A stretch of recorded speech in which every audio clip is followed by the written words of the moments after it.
In this video, we're going to study the Granville Sharp Rule. We will look at the rule itself, then we will check multiple examples from the Bible, and finally we will examine some of the key verses in the New Testament where this rule is applied and what difference it makes in the interpretation. Let's begin.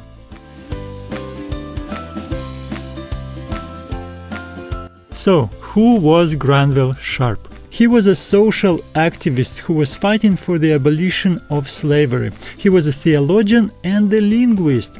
And because of his linguistic skills, he was able to come up with several important rules.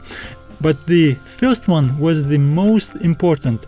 And this is what we will be discussing today. So let's take a look at the rule itself. This is the rule. Let me put it in my own words. So if two substantives are connected with the word kai, the word and a substantive could be a noun, an adjective, or a participle. So when two substantives are connected with the word kai and the first one has an article, the definite article, and the second one does not, then both of these words refer to the same person. Please note that both of these words should agree in gender, number, and case.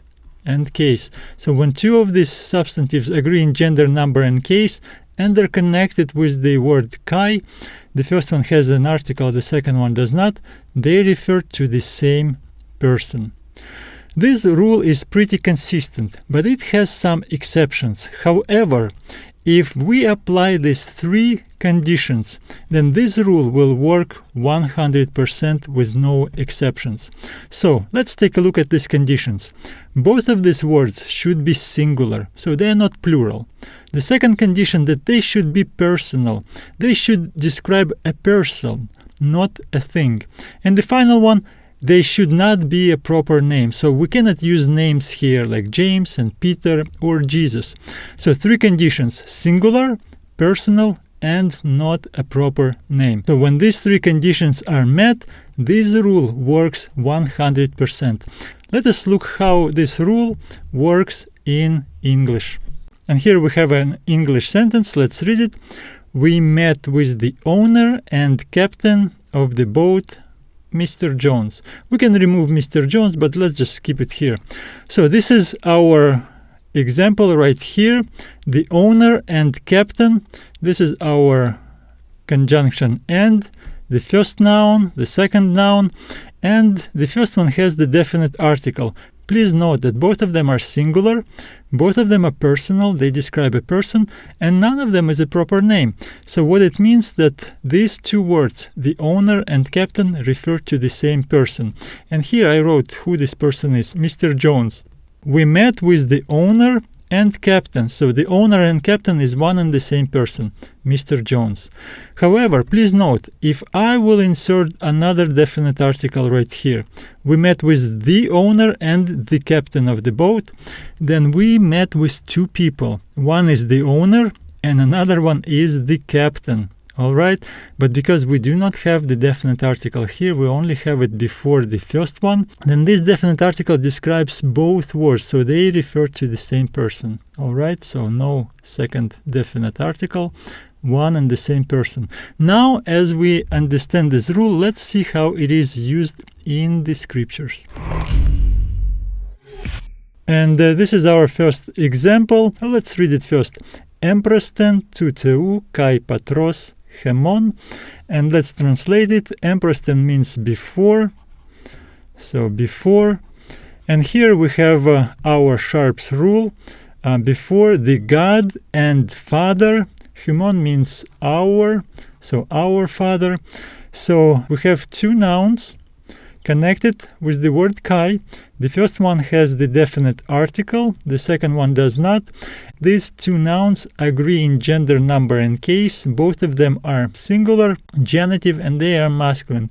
And now we have three conditions. Both of them are singular, both of them are personal, they describe a person, and none of them is a proper name. So the Granville Sharp's rule will be applied here, and it means that these two words refer to the same person. So the phrase before the God and our Father refers to one and the same person. It is not two persons, like one is God and another one is another Father. It is one and the same. And this phrase appears quite often in the New Testament scriptures. Let's take a look at two more examples. Here we have it.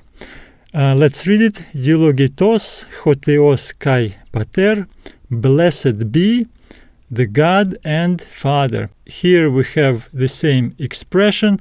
The only difference between these two samples is that this phrase is not in genitive case but in nominative case, as you can see based on the endings right here, and this is the third declension noun. So blessed be the God and Father, it is one and the same person. And in 2 Corinthians chapter 11, the same phrase, again similar to this one. They describe one and the same person. We don't think that these are two different persons. One is God and another one is the Father. One and the same person. And this is an example from the Pauline writings from the book of Ephesians chapter 6. Let's read it. Ho agapetos adelphos kai pistos diakonos en curio. And here we have a perfect example of the Sharp's rule. We have the first substantive, ho agapetos adelphos, the beloved brother, connected with the word kai, and pistos diakonos, a faithful servant in the Lord. So here we have two nouns, adelphos, brother, and diakonos, deacon or a minister, and both of them agree in gender, number, and case. Here we also have two adjectives which further describe these nouns. We can remove them, beloved and faithful, but even if we keep them, these adjectives also agree with these nouns in gender, number, and case. So all of these words agree in gender, number, and case. And please notice that the first one has the definite article right here, the beloved brother, and here it doesn't have a definite article. So according to the Granville Sharp's rule, they describe the same person. And indeed, in the context of this chapter, Paul speaks about his co-worker Tychicus. So please understand, it is not two people. One is the beloved brother and another one is a faithful servant. This faithful servant is this beloved brother. It is one and the same person, Tychicus. And this is another example where we will see where a Sharp's rule is applied properly and where it should not be applied. So let's read it. Hotheos kai pater hemon, kai ho kurios hemon Iesus. And here we have the first place where the Sharp's rule can be applied. We have seen this example before. The God and our Father, all of the principles and conditions of the Sharp's rule apply here. This is the definite article, no article here. These nouns agree in gender, number, and case. So hotheos kai pater, the God and our Father, is the same person. So this is the person number one.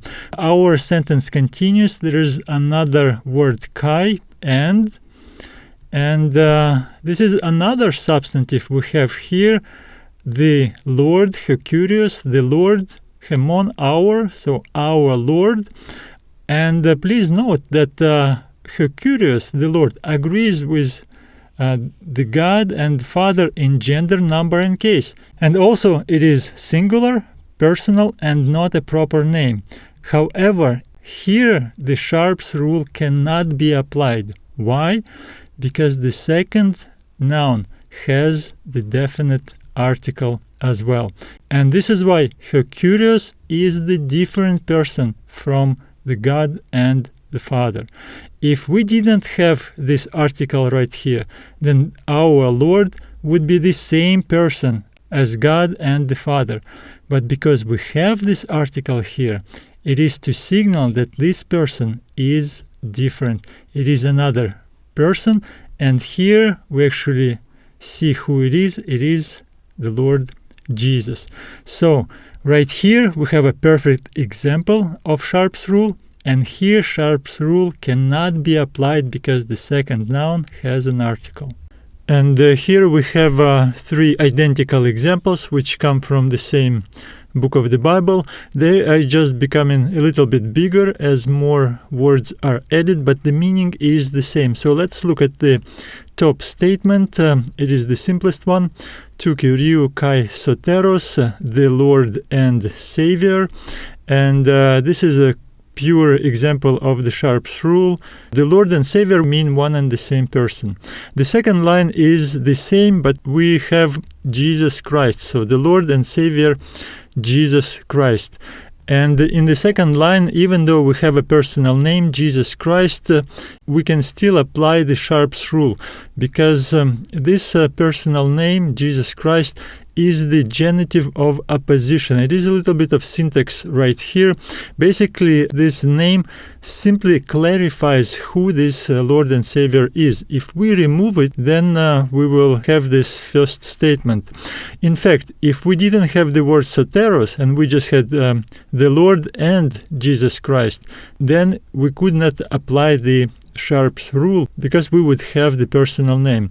And the reason why the personal names will not work, because the personal names, they have this definiteness in them. They point to a specific person, and this is why it will not work. However, we have a word soteros, Savior, here, and this is why it works. And Jesus Christ is simply the apposition. It is not opposition like the opposing part, but apposition. Apposition means clarification. It simply means that this word is parallel to this statement. And it just clarifies with more details who this Savior is. So if you remove it, the meaning will not change. And in the last line, we have the same, but the word hemon is added, our Lord and Savior Jesus Christ. So as you can see, the Sharp's rule can be applied in all of these 3 statements, and it doesn't matter how many descriptive words are added, the meaning doesn't change. And this is one of the 2 key Bible verses where Granville Sharp's rule plays a vital role. So let's find out why. Let's read it first. Tu megalo teu, of the great God. Megalo means great, mega means big, large, great. So of the great God, and soteros, Savior, our Savior, Christ Jesus.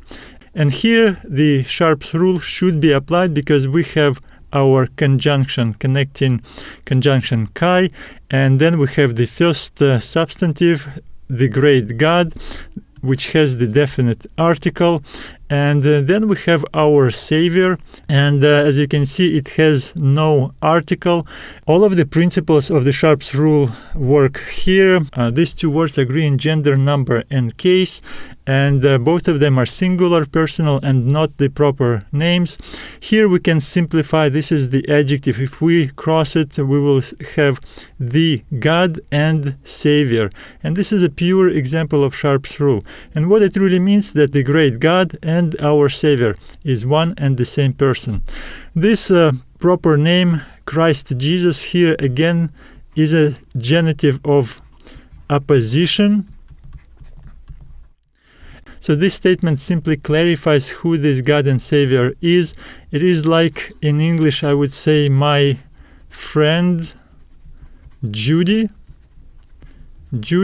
The name Judy would be the apposition. It would clarify who my friend is. They are parallel in this statement. So, but it's not the part of the statement. It simply clarifies this rule. The Sharp's rule works right here. The great God and Savior.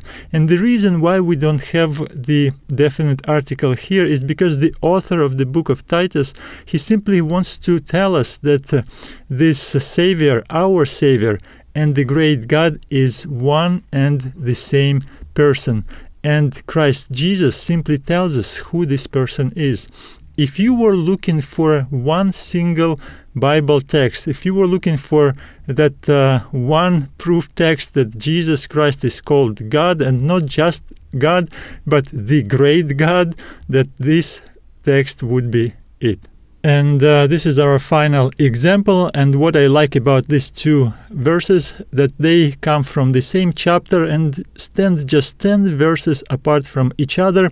And more than that, they are absolutely identical grammatically, except just one word, God, right here, and the word Kyrio, the Lord, is right here. The rest of these sentences is word for word, letter for letter, are identical. So it means that they are somewhat similar grammatically and should be translated in the same way. And so let's see what we have in the second line. It's easier to understand, and then we'll go to the first line. So to Kyriou, the Lord, Hemon, our, so our Lord and Savior, Jesus Christ. And the Sharp's rule should be applied here. We have our connecting conjunction kai, and this is the first substantive, the Lord. It has the definite article, and here soter, Savior, does not have the article. So according to Sharp's rule, these two words, these two nouns refer to the same person. The Lord and Savior is one and the same person.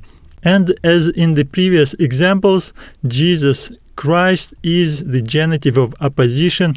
It simply clarifies who this person is. So the Lord and Savior, who is Jesus Christ. And so this is where the Sharp's rule is applied, the Lord and Savior, and this one just explains who this one person is. And I don't believe anyone who reads this will interpret it as two different people. So one person is the Lord and then another person is the Savior. No, when we read the Lord and the Savior, we understand it is one and the same person, and that person is Jesus Christ. And we have the same structure in the first verse as well. So we have our conjunction kai, the definite article, and also we should apply the Sharp's rule right here, because the second substantive doesn't have the definite article. And here again, God and Savior refer to one and the same person, and grammatically Jesus Christ is the genitive of apposition. It just explains who that person is. And I think it will be unfair to the text if we apply Sharp's rule right here but do not apply it right here, because grammatically they are identical. And as we apply the rule here, we should also apply it right here. And what it really means, that our God, this God and Savior, is also one and the same person, and that person is Jesus Christ. So again, this is another example where Jesus Christ is called God, and not just God, but the God. So we translate this line as our God and Savior, Jesus Christ. So this God and Savior is one person, and that person is Jesus Christ. I hope you enjoyed this video and learned a little bit of the Greek grammar and saw how this grammar could be applied in interpretation of the scripture. If you enjoyed this video, please subscribe to our channel to see more videos like this, and also visit us on the web and consider to try some of our materials which we prepared for anyone who wants to learn Biblical Greek, to read the New Testament in Greek on their own. I wish you all the best. Until next time.